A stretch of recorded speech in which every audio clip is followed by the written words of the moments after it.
पंडित कहीं अलग से पैदा हुआ क्या? कोई अलग रास्ते से आया है क्या?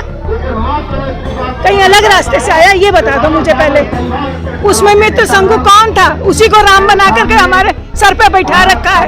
आप लोगों की भावनाएं आहत कर रही हैं। किसी की भावना ये नहीं आहत कर रही हूँ, मैं अपनी भावना को जागृत कर रही हूँ। और हम तो कह रहे हैं जो मंदिर जा रहा है ना उन्हें उठा उठा के मारो। सारे बौद्ध के मंदिर है। बिहार में एक है मुंडेश्वरी देवी, और जब उसकी चुनरी हटी तो बुद्ध निकल गया।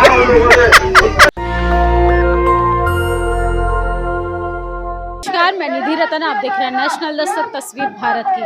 आज 26 नवंबर है और संविधान दिवस लोग यहाँ मना रहे हैं। लगातार बहुजन समाज इकट्ठा है, लेकिन रिपोर्टिंग के दौरान मेरी नज़र एक ऐसी चीज़ पर गई जिस चीज़ को पढ़ने से पूरे देश में अशांति का माहौल बन गया। ये यूँ कह सकते कि भाजपा में जो है भय का माहौल बन गया। 5 अक्टूबर 2022 को दिल्ली के पूर्व सोशल जस्टिस मंत्री राजेंद्र पाल गौतम ने 22 प्रतिज्ञाएं पढ़ी थी, जिसकी वजह से उनको इस्तीफा देना पड़ा। या यूँ कह सकते हैं कि मनुवादी सरकारों ने उनसे इस्तीफा मांग लिया। 1935 में बाबा साहब ने एक बात कही थी कि मैं हिंदू धर्म में पैदा हुआ हूँ, लेकिन हिंदू धर्म में रहकर मैं मरूंगा नहीं। फिर उन्होंने 14 अक्टूबर 1956 को बौद्ध धर्म की दीक्षा ली और साबित कर दिया कि हमें ऐसे धर्म की ओर आना जरूरी है जो मानवता का पाठ पढ़ाता हो। मेरे साथ जो महिला मौजूद हैं वो चंडीगढ़ से आई हैं और उनके हाथ में मैंने 22 प्रतिज्ञाएं देखी, तो इस पर बातचीत करेंगे कि वो इस पोस्टर को लेके क्यों आई हैं। कहाँ से आई हैं आप? मैं चंडीगढ़ कालका से आई हूँ, पिंजौर में रहती हूँ। ये क्यों लेकर आई हैं आप? ये मुझे बहुत अच्छा लगा, बाबा साहब ने जो प्रतिज्ञा ली थी और ये मुझे पढ़ने में बहुत अच्छा लगा, इसलिए मैं इसे लेकर के अपने घर जाऊंगी और सब जगह लोगों को दूंगी इसे। जो इसमें बाबा साहब ने कहा है ब्रह्मा विष्णु महेश को मैं नहीं मानूंगा, उन्होंने बिल्कुल करेक्ट, बिल्कुल सही कहा है। इनको इससे कुछ मिलने वाला नहीं है। मैंने 36 साल पूजा करी, माला पहनाई, कुछ नहीं मिला। जब हमने बुद्ध धर्म अपना लिया ना तो बहुत कुछ हमें मिल गया। हमने सब छोड़ दिया, पाप पुण्य ये वो सब खत्म हो गया, दिल से सारा डर ही निकल गया। अब कोई डर नहीं लगता, कोई पाप नहीं है, कोई पुण्य नहीं है, कुछ भी नहीं है।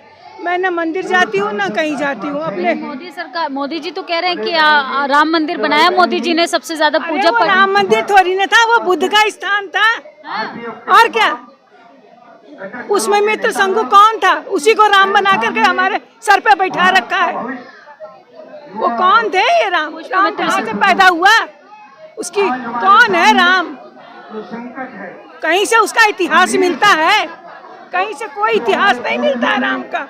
बुद्ध का सब जगह मिलता है, सब जगह जहाँ भी खुदाई होता है सब जगह बुद्ध का इतिहास मिलता है। सरकार ये बात मानने को तैयार ही नहीं है।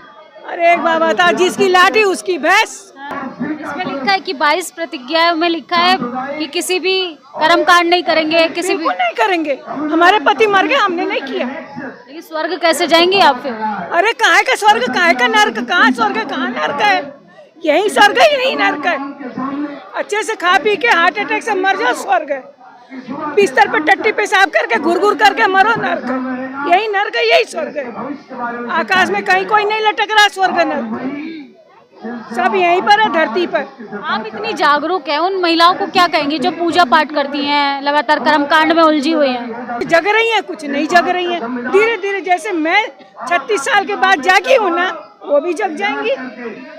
मैं बनारस की रहने वाली हूँ, बनारस की मेरी पैदाइश है।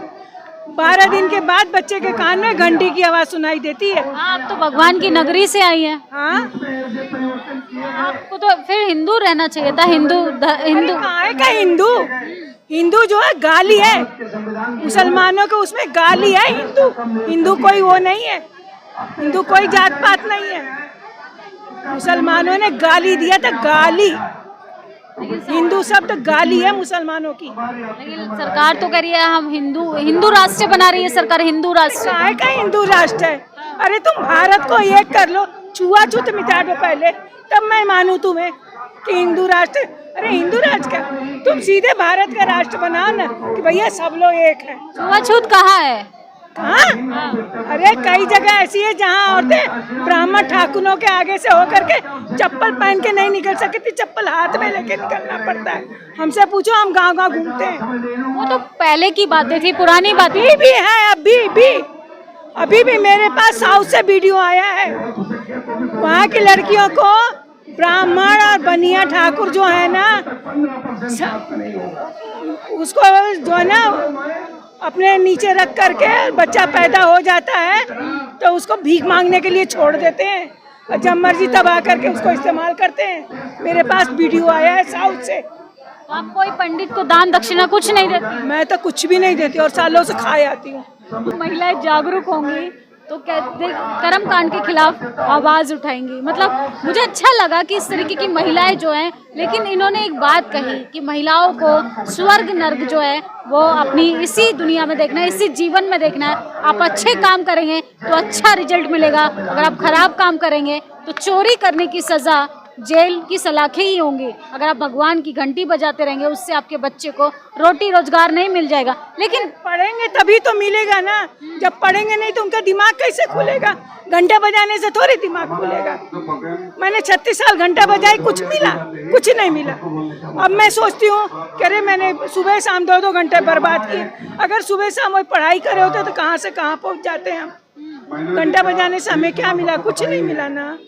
मोदी सरकार की बात करते हैं, मोदी सरकार ने अच्छे काम तो किए ही होंगे कुछ। मुझे तो कोई नहीं लगता बेटा। जब 450 रुपया गैस सिलेंडर थी तो स्मृति ईरानी सड़क पर लेकर सिलेंडर बैठ गई थी, अब कहाँ मर गई है वो? 1100 रुपये का सिलेंडर खरीद रहे हैं। हम जैसे विधवा के लिए 1100 रुपये से मायने रखता है कि नहीं मायने रखता है? महंगाई है, कितनी महंगाई है? तुम लोग को नहीं दिखाई देता महंगाई है? नहीं, हम तो सरकार का गुणगान करें तो हमें तो नहीं दिखाई देता। तो तुम भैया गुणगान करते रहो, सरकार तुम्हें देती होगी छुपा छुपा के। लो भैया तुम लोग खर्च करो, हमें तो नहीं देती है। नहीं, हम वैसे ईमानदार पत्रकार हैं, लेकिन सरकार जो अच्छे काम करती है हम वो दिखाते हैं। का अच्छा काम करिए, तुम्हें गिना दो हमें। मंदिर बना दिया, मंदिर बना दिया उन्होंने, जनता को करूंगी, स्वाद लगा के चाटूंगी। जनता को आत्मनिर्भर बना दिया। क्या आत्मनिर्भर बनाए? भीख मांगे का कटोरा पकड़ा दिया। ये बिजनेस करिए अपने हिसाब से। बिजनेस है। मंदिर जो है ना ब्राह्मणों का कैश बन गया, कैश बैंक। अगर लोग मंदिर में जा करके SC ST OBC मंदिर में जाके चढ़ावा नहीं चढ़ाएंगे ना तो ये सारे भीख मांग जाएंगे। जितने मंदिर में चढ़ावा आती है, कहाँ से आती है? सभी लोग तो जाते हैं ना चढ़ावा चढ़ाने के लिए, कि नहीं जाते हैं? जाते हैं ना चढ़ावा चढ़ाने। वो चढ़ावा कहाँ जाता है? आज मंदिरों में इतने पैसे भरे हैं कि हिंदुस्तान गरीब नहीं है, हिंदुस्तान बहुत अमीर है, लेकिन मंदिरों का पैसा निकाल दो। लोगों को क्या कहेंगी जिनको मंदिर नहीं जाने दिया जाता? हम नहीं जाते मंदिर, हम तो लोगों को बोलते हैं कि मत जाओ मंदिर। लोग क्यों जा रहे हो मंदिर? किस लिए जा रहे हो मंदिर? मंदिर में तुम्हें पत्थर की मूर्ति क्या दे देती है? पत्थर की मूर्ति कुछ नहीं देती तुम्हें, तुम्हारा विश्वास तुम्हें सब कुछ देता है। लेकिन आप ये 22 प्रतिज्ञा लेके घूम रही है, इससे सरकार नाराज क्यों हो जाती है? मुझे क्या मालूम उसमें उनको क्या नजर आती है, हमें तो अच्छी चीज नजर आती है। इससे ब्राह्मण नाराज हो जाते हैं।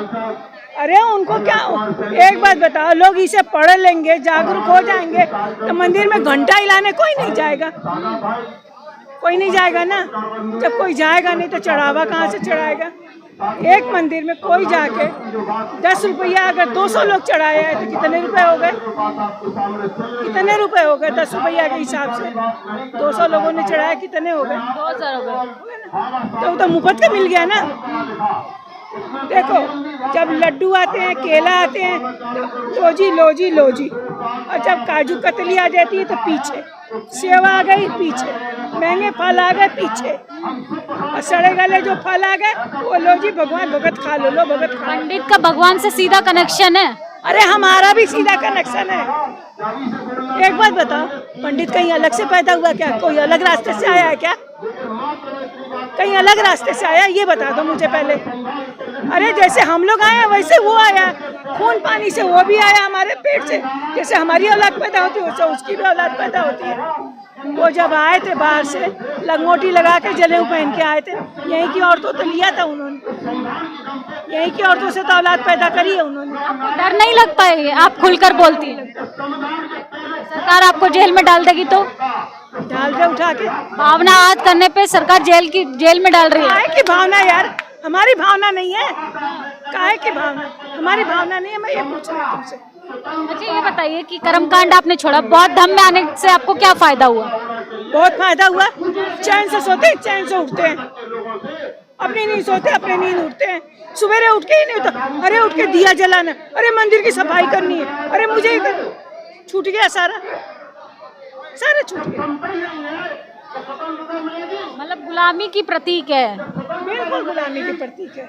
बिल्कुल। अब कैसा लगता है, आपने मतलब जंजीरें तोड़ दी गुलामी की, कैसा लगता है? बहुत अच्छा लगता है, बहुत अच्छा लगता है। क्या कहेंगी उन महिलाओं के लिए जो लगातार पूजा पाठ करती रहती हैं, अपने बच्चों की बलि तक दे देती हैं?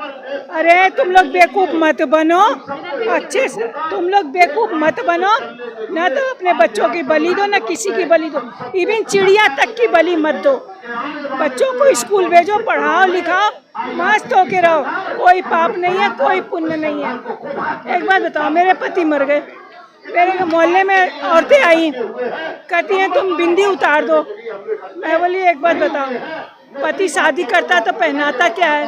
तो कहती है सिंदूर और मंगलसूत्र। मैं कि वो दो चीज मैं पहनी नहीं हूँ, तो उतारूँ मैं क्या? जब वो दो चीज मैं पहनी नहीं हूँ तो मैं उतारूंगी क्या? कहते हैं चूड़ी उतार दो। मैं अपनी शादी से पहले भी चूड़ी पहनते थे, शादी से पहले भी बिंदी लगाते थे। पति ने दो चीज पहनाया, चुटकी भर सिंदूर और मंगलसूत्र, वो दोनों मैं नहीं पहनी हूँ, तो इसलिए मैं उतारूंगी भी नहीं कुछ। मैंने नहीं उतारा, मैंने कोई वो संस्कार नहीं किए, कुछ भी नहीं किया। डर निकल गया मन से? बिल्कुल डर निकल गया मन से, मैंने कुछ भी नहीं किया। और हाँ, इस बात का सबूत हमारे आप मोहल्ले में जाके पूछ सकते हो। बदलाव तो आप में नजर आ रहा है, आप माइक पे इतना खुलकर बोल रही हैं, आपके अंदर डर नहीं है किसी भी तरीके का? क्यों डरना बेटा, किससे डरना? डर अपने आप से लगता है और किसी से नहीं लगता है। हमेशा डर और निडर दोनों हमारे अपने अंदर होता है। हमारे चैनल के माध्यम से लोगों को क्या कहेंगे आप? चैनल के माध्यम से मैं यही कहूँगी, भैया अपने अपने बच्चों को पढ़ाओ लिखाओ और अपने अपने घर को देखो अच्छे से, और मंदिर में घंटा हिलाना बंद कर दो बस। सारे बौद्ध के मंदिर है, बिहार में एक है मुंडेश्वरी देवी, और जब उसकी चुनरी हटी तब बुद्ध निकल गया। देखिए, महिलाएं जब जागरूक होंगी तो अपने हक अधिकारों की हिस्सेदारी की वो बात कहेंगी। सरकार इसी बात से डरती है कि महिलाएं जो हैं कर्मकांड में उलझी रहे, अपने लिए रोजगार ना मांगे, अपने लिए शिक्षा अधिकार ना मांगे, इसलिए महिलाओं को मानसिक रूप से डर बिठाया गया है कि आप अगर पूजा पाठ नहीं करेंगी, कर्मकांड नहीं करेंगी तो आपके आने वाले टाइम में कुछ ना कुछ बुरा हो सकता है। तो आपके लिए हमने बातचीत की, बातचीत के दौरान एक बात बहुत अच्छी लगी कि जो भी अच्छा बुरा होता है वो हमें पता होता है, तो निडरता के साथ, सच्चाई के साथ आपको अपना काम करते रहना चाहिए और कर्मकांड से दूर रहना चाहिए, क्योंकि आपके लिए शिक्षा जरूरी है, रोजगार जरूरी है, स्वास्थ्य जरूरी है, और ये सब पढ़ने से लिखने से आएंगी, ना कि मंदिर का घंटा बजाने से। हमारी बातचीत पे आपकी क्या राय है, आप मुझे कमेंट बॉक्स में जरूर बताएं। कैमरा पर्सन नवीन के साथ मैं निधि रतन, दिल्ली जनता मंच। नेशनल दस्तक की आपसे गुजारिश है कि अगर इसको बचाना चाहते हैं तो नेशनल दस्तक को सब्सक्राइब करने के लिए रेड कलर के सब्सक्राइब बटन को दबाएं, फिर बेल आइकन की घंटी दबाएं। नेशनल दस्तक को बचाने के लिए बहुत जरूरी है कि हर खबर को शेयर करें, लाइक करें, कमेंट जरूर करें।